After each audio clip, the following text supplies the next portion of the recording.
I visited Said's birthplace in the Talbia district of West Jerusalem.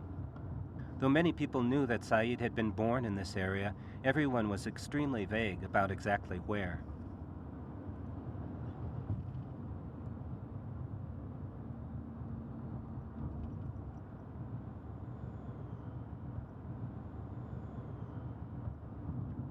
The Said family last lived here in 1948.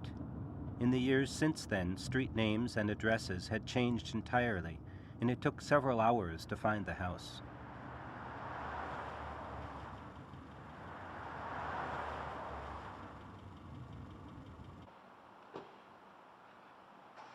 When I finally located the house, it was in an exclusive residential district, facing a well-maintained park. It was vacant and on the market for sale.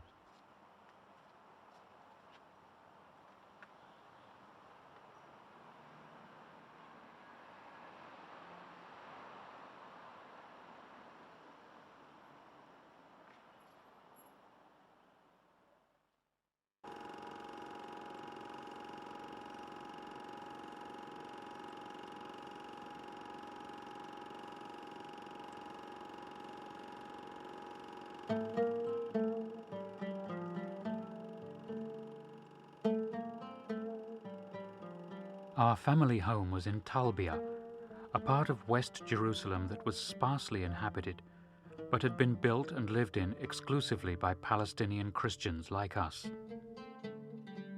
There was no neighborhood to speak of, although we knew everyone else in the as yet not clearly defined district.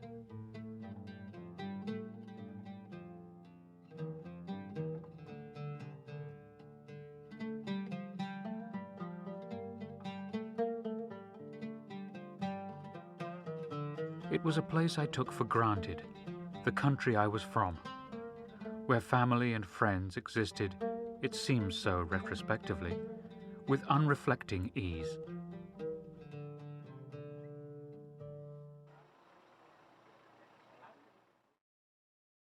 I went to America when I was 15, in the late summer of 1951, for what seemed to be two reasons. One was that I had, in the spring of 51, had a bad episode in the school I was then going to in Cairo called Victoria College, where I was very rowdy, it being a moment of great tension between the teachers, who were all English, and the student body, which is all not English. And I was caught being rowdy at one point, put outside the door of the classroom and seen by the headmaster, who the next morning gave us math. He taught math. And it was a 2-hour math class called additional math. It was trigonometry, I think. And so we were about to take a break between the first and the second period, and he said, "Said," he said, "I saw you outside yesterday. What were you doing outside the door?" I said, "Well, Mr. Lowe, the English teacher, had put me out." He said, "Yes, I heard. You were misbehaving again." I said, "Yes." He said, "Well, we can't have any of that here, so go home." I said, "Now, sir?" He said, "Yes, now." So I packed up my bag and I went home. And he asked to see my parents and told them that I was, that he would accept me back, but only after a period of 2-3 weeks of being away. At which point I realized that, and my parents I think realized after speaking to him, that my career in that school, in the English system, was really over. And the other thing was that my father had known somebody at the consulate, the American consulate. I had inherited this American citizenship, which meant absolutely nothing to me, because I never really, I was just an American citizen with no connection to America.